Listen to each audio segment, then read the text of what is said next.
happening? Do you What's up see now? my mana? What am I supposed to do for you? Just kill the Mastiffs. One shot. Okay, we More there's on the another way, path more on the way. right now. I can taunt last How much mana is Ice Nova? Literally just even an Ice Nova. You guys pulled that when I had... You ran out, bro. You instantly Hello everyone! A lot of you guys have been asking, where's Ice Nova? But none of you have stopped to ask, how's Ice Nova? Well, turns out Ice Nova is pretty good. We're here in the Legacy of Phrecia event on a Scion Scavenger that is level 90. So let's have a look at the Ice Nova of Frostbolts setup that I've managed to cook up in this league. Now, full disclosure guys, this is not going to be as strong as the Hierophant in the regular Settlers League, and that's because the Ascendencies you get from there and the Archmage mana stacking really just makes life so much easier. You'll see here that we have no Archmage support on our Ice Nova of Frostbolts, and that's because we have no way of sustaining the mana cost for that skill. Instead, we have to jump through a lot of hoops to get our mana regeneration up to sustain the one-button Kitava's Thirst playstyle, and we also have to build our damage and scale it through other means. But we did manage to get it working, and I'm going to quickly go over how we did that. But before I do that, it is important to tell you that you cannot level up as this build. Alright, I did not get to level 90 playing Ice Nova of Frostbolts. I instead used a leveling guide. I followed Lazy Exile's ultimate one-button fast alt leveling build for all classes. Right, this is a recent guide that was put up with up-to-date information on how to level any class through the campaign, and the gear I used is basically in this guild stash over here. You end up using the Hollow Palm, Technique Keystone, and a bunch of deck stacking gear, along with a slam skill of your choice. I used Ice Crash, others have recommended Volcanic Fissure of Snaking, right? Pick your poison and get through the campaign. Alright, I personally finished the campaign at around 3 hours and 30 minutes, and then instead of killing Kitava, I ended up running Heist to level to 90 because Heist is actually really good XP, and you don't get that negative resistance penalty for killing Kitava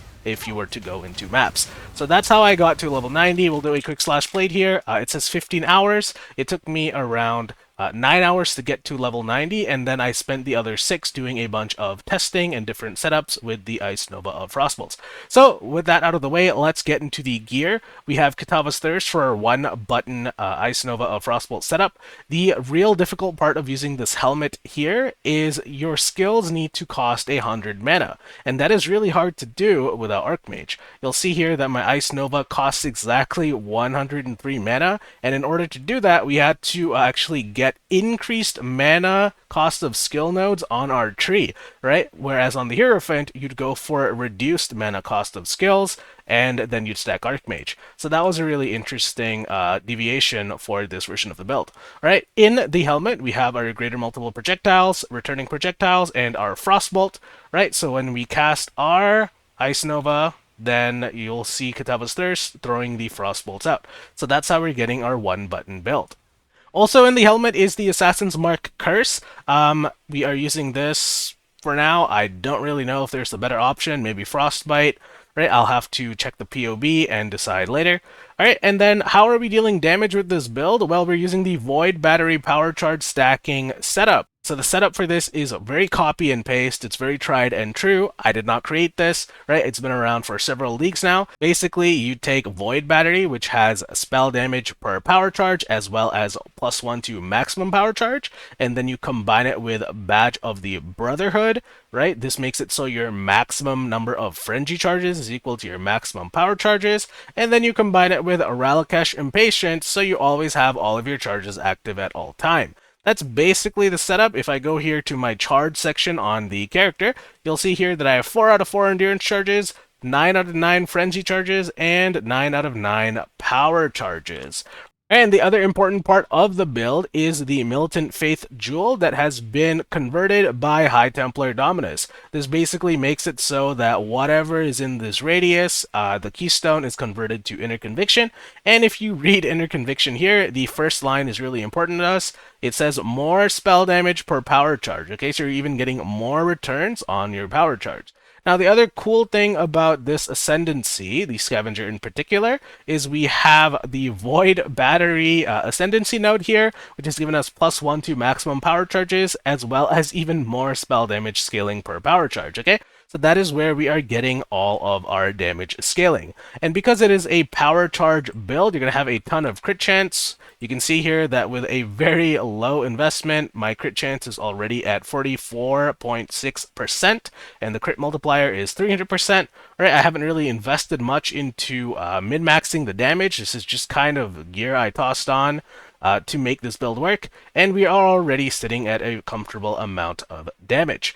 Now, we've talked about Void Battery, we've talked about Ralakesh, Badger of the Brotherhood, Katavas. What else do we have going on here? So, a really good way to scale your damage early game before you get Mage Blood or all of that GG gear is to use the Coward's Legacy if you're doing a spell build. This belt basically makes it so that you count on low life while you are cursed with vulnerability, and then the belt also curses you with vulnerability. The downside of this belt is that it increases the effect of curses on you, so what we have to do is we have to get 150% reduced curse effectiveness to negate the downside of the belt, right? So this vulnerability is always on me, but we have basically curse immunity, so that makes it so it doesn't really affect us. But we still get the positive side of this, which is we count on low life. Alright, and how we're doing that is we're using the Kikazaru ring. This is 72% reduced effect of curses on you, and then we have some curse passives over here, curse reduction passives. So reduced effect of curses, 6, 6, 18, that's 30% over here. And then the most important thing is on the passive tree over here. We have these tattoos of Hinokara Death Warden. I think I used 8 of them. So 8 times 6 should be 48, and all of that math should add up to 150% reduced curse effectiveness on you. Right, and that's how we're getting our curse immunity, and also, because we are on low life, we can use Pain Attunement for 30% more spell damage. Right, so that is basically how damage is being scaled on this build. Alright, and then before we move on to the passives, let's look at the chest plate over here. I haven't put my Eldritch Implicits on it, right? This is just something I loosely threw together on short notice. So you'll see here that this chest plate just has some resist, evasion, and some life. I'll pick the Eldritch Implicits for it later. And then the gloves, I actually did do my Eldritch Implicits. We have cold damage leads us life, and chance to unnerve on hit, and otherwise it's giving us life and resistances, so we can get that res cap on this setup. Okay? And the ring here, this one I bought a fractured ring with resistance on it, and then I did yellow life force harvest crafting, so reroll for chaos modifier to get a guaranteed chaos resistance roll, and then I just spammed it until I got some decent modifiers that I was happy with. Okay, so this is how I got this ring over here. Aside from that, Sappho's Frame is an important part of the build. This is what you're going to use until you can afford to switch into Svalin. Alright, so we are currently quite weak to attack damage because we have no mitigation aside from evasion. But Sappho's Frame does take care of spells for us. And then later on, when we swap into Svalin, we are going to have both attack lucky block as well as spell lucky block. Alright? And I think that's it. Flasks are pretty run-of-the-mill. We have Silver Flask for Onslaught, Quicksilver for movement speed, Granite Flask for armor, and Jade Flask for evasion. And then I think we can safely get into the passives before I talk about skill gems, support gems, and all those other things you can easily look up in the POB. So starting in the Scion, we have... you go through life regeneration here, so you can put in your Unnatural Instinct, and then this tells you all of the goodies you get from Unnatural Instinct, right? These mana nodes are important, this cast speed, area of effect, so much good stuff here. Alright, and then we also, before we head out, we want to go down here, get some... Oh my god, okay, I have my chance to block attack here, but that was in preparation for Svalin. So actually, I should refund these, and then spend that 3 points elsewhere. Okay, so I'll make sure to correct this in the POB. With Sappho's Frame on, these block nodes are completely useless, but with Svalin, this will be invaluable. Alright, but what you want to do is you want to get this resistance node, and then you want to get a Light of Meaning jewel in here. Right, this has really good effectiveness in this little Venn diagram area over here. I'm using the attributes one, so I don't have to worry about attributes elsewhere, but I would recommend you getting the cold damage one, but I think it is quite expensive. Right, I decided to go with the budget option and just have something useful here like attributes. Right? And because we have this circle giving us attributes for every node we take in it, I ended up taking all these little life nodes, right? So they give us 2 attributes as well. But basically, once you're done in the Scion start area, you want to head out, get this life wheel like I just mentioned. You want to get Iron Will, which is giving us like, I don't know, 30% spell damage or something like that. Right, and then we head up here. This is a really important cluster. You want to get Forethought for the increased mana and increased mana cost of skills. Alright, if I remove this, my Ice Nova will no longer cost 100 mana, and then Katava's Thirst cannot proc. Okay, so very important nodes here. Mana Mastery is for a chance to recover 10% of mana when you use a skill. This is how we have Mana Sustain. Alright, without this, we do not have enough mana regeneration to sustain the cast speed of our Ice Nova. And then you will be at a mana deficit and your build will feel terrible. Right, then we go up here and you put your Militant Faith Jewel here, and that converts Mind over Matter into Inner Conviction. Alright, this is also a mandatory part of the build. We take these mana regeneration and life nodes here because mana regeneration is super important. And then we go up here for our Curse and Chaos Resistance.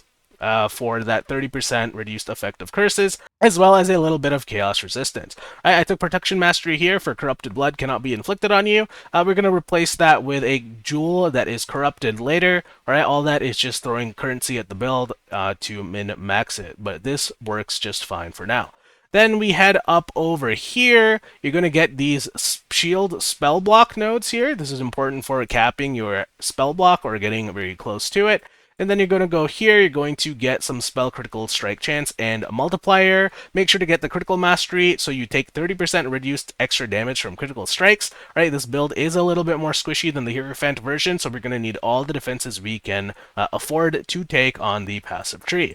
Alright, make sure to take Purity of Flesh for some life and chaos resist. And then you're going to go over here and grab the entire cluster for Arcane Capacitor. This is just for maximum mana, increased mana regeneration rate, and also a chance to gain Arcane Surge on kill. Right, we also took a regenerate 5 mana per second here for a little bit better mana sustain. And just a quick disclaimer, guys, this is not an Archmage build. We are not using Archmage. Instead, the mana and mana regeneration is simply to sustain our Ice Nova of Frostbolts, okay? If we don't take these nodes, you're going to be at a mana deficit, and then you're going to feel bad.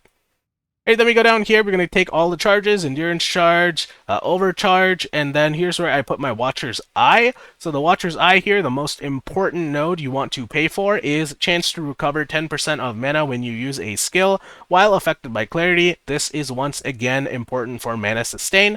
The second node, third node, doesn't matter. I ended up going with Movement Speed while affected by Grace. I'm sure there is a much better options, I just didn't have the money for it.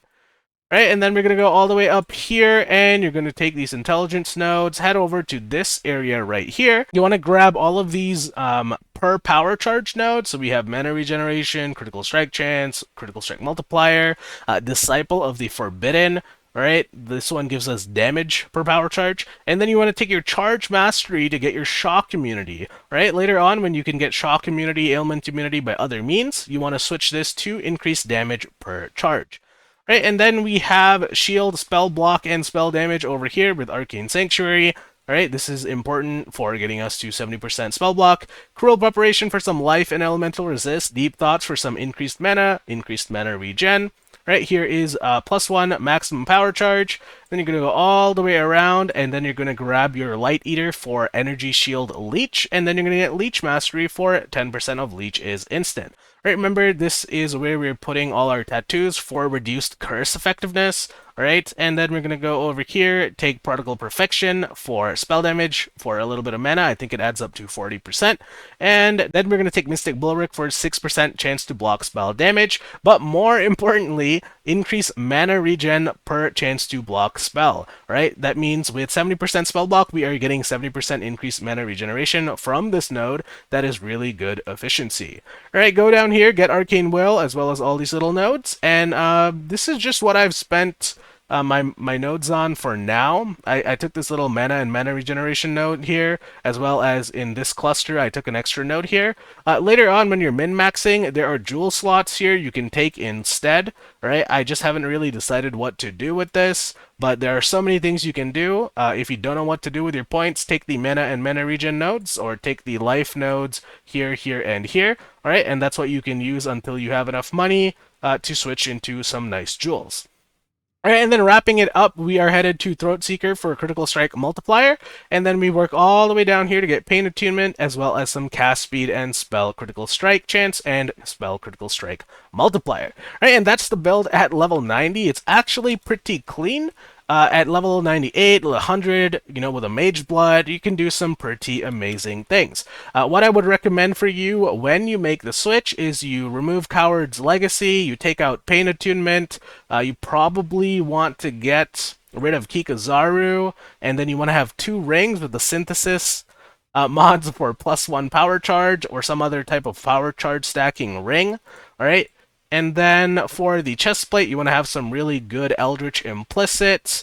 And then the same thing with the gloves. I think you can get the Incursion gloves that I crafted for the Ice Nova video I did earlier. You can get the Incursion modifier for cold resist and deal extra damage to chilled enemies, I believe is what it was. Alright, so a lot of stuff you can do with recombinators.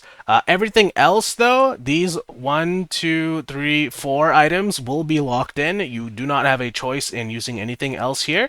Sapphire's Frame you replace with Svalin, okay? And then another important thing is make sure you get a +1 to maximum power charge corruption for Kitava's Thirst. It's very cheap. If you want to spend tons of money, you can try to get +1 maximum power charge and cold damage leached as life, and then you can get a different implicit on Eldritch Implicit on your glove instead, okay? So let's equip all of these back in. Very nice. And I guess we'll finish up with going over the skill gems, and then maybe I'll leave some footage of me playing the build and such. So we already talked about Kitava's Thirst. We have Greater Multiple Projectiles, Returning Projectiles, Frostbolt, and Assassin's Mark. For our Ice Nova of Frostbolts, alright, we have Spell Echo, Cold Penetration, Ice Bite, Intensify, and Power Charge on critical support. I don't have Awakened gems here yet. You would replace Ice Bite with Awakened Cold Damage support, and then you would replace Cold Penetration with Awakened Cold Penetration support. And when those are maxed, that'll give you a +1 to Ice Nova of Frostbolts, as well as allow you to apply Cold Exposure. Alright, so let's put these back in. And then for our wand, this is where we put Arcane Cloak with Automation. So you can't see that in the hideout, but it will... Well, why don't we just go into a ledge or something, and then I can show you what that looks like. Alright, so let's see how the automation works. Here you can see that my mana will drop, and then it'll recharge. And then, let's zoom out a little. You can see how the mana sustain looks like on this setup. Alright, so this is why we need our entire mana pool free. It's because it is a very mana costly build for the Kitava's Thirst setup. And we also have some mana on kill, so when you're killing enemies, your mana will regen a little bit better than just standing here stationary, okay? So don't worry too much about it looking like a mana deficit. It feels fine when we are actually in maps. So we'll zoom back in, and then that is the Arcane Cloak automation setup. Then we have Sigil of Power, Frost Shield, and Cast when Damage Taken support. This is the same thing we were using on the Hierophant. Alright, basically, when you take a big hit, it drops a large bubble around you. Stand in the bubble to deal extra damage and take reduced damage from enemies in it. For the gloves, I ended up going with faster attacks, momentum, and shield charge. That's because the Frostblink of Wintry Blast isn't really all that useful on this. You could use it if that's what you prefer, but being able to use 2 movement skills like shield charge and Frostblink, that feels really good. Okay, so that's the movement skill setup over there. And then in our boots, this is where we've done our auras. We have Eternal Blessing with Grace. This makes it so that our Grace costs no mana, but we can't use any other reservations on our mana. Then we have Clarity on Arrogant Support, so we are reserving life to reserve Clarity. At least we should be. It's kind of weird that I'm not. Okay, so let me put the auras back on, and then we can look at our mana sustain. Alright, so this is why our mana sustain looked a little bit janky. It's because I took off my auras. and you can see that Watcher's Eye doing absolute work on our mana pool, keeping it topped up. Okay, very cool indeed. Keep Clarity at level 1, otherwise you're going to be reserving a ton of your life and lowering your EHP, and I think that should cover all of our skills. Okay, the last thing I wanted to talk about is the Ascendency. I guess I should have done this with the passives. So you're doing Cloak of Flame for the first Ascendency. That makes it so that we have a percentage of physical damage taken as fire, right? That way we don't need to build armor on this build. Then the second and most important one is you're doing Void Battery for the maximum power charge and spell damage per power charge scaling. And then for your third Ascendancy, we are doing Death Rush. This gives us Adrenaline for 5 seconds when we get a kill. This makes mapping feel a lot smoother, but it is entirely useless for bossing, right? So I do not recommend playing this build as a bosser. It does not have that same level of drain tankiness and damage output that the Hierophant does. All right, and later on, if you want to try something neat, you can, I can't really unspec it here, but there's a node here for the Fulcrum, and the Fulcrum basically makes you reflect ailments back to you. You can change it from Void Battery if you think you have enough damage, and you can take Fulcrum, and then you can put in Winter Weave as one of your rings. Let's see if I have it in my hideout. So you see here the Winter Weave Coral Ring, the effect of Chill on you is reversed, and then with the Scavenger Ascendancy for Fulcrum, every time you hit someone with your Ice Nova, you will be chilling them for 30%, so you basically get 30% more cast speed if you use that setup. Right? This is a balancing act. You need enough damage without the Scavenger Void Battery node to do the reverse chill setup, but it can be really good if you manage to pull it off. You'll feel a lot faster, and hopefully you can sustain your mana. For our Pantheons, we are using Soul of the Brine King for stun immunity for now, and avoid chance to being frozen, and then we are using Soul of Relokesh so that moving while bleeding doesn't cause us to take extra damage.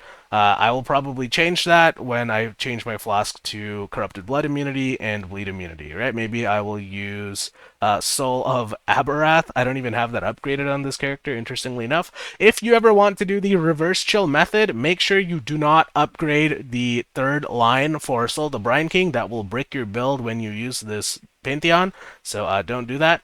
And then probably to achieve stun immunity, we're going to use Immutable Force, or we're going to go for that Mage Blood if I end up playing that long and getting stun immunity on our flasks. But that's it. That's the build. I hope you enjoyed watching. I hope this scratches the Ice Nova itch for all of you guys that have been asking for this video. But yeah, I'll leave you guys with a little bit of gameplay of what this looks like in maps. I will say it's nothing too impressive, guys. It's not the Hierophant, but it is Ice Nova of Frostbolts. Alright, and there is a lot of room for improvement. So, thank you for watching. I will see you soon with more Path of Exile content, or maybe we'll be trying out some Last Epoch on April 2nd. I don't know, guys. I really don't know. There's so much things going on right now. Thanks for watching. See you soon. Bye.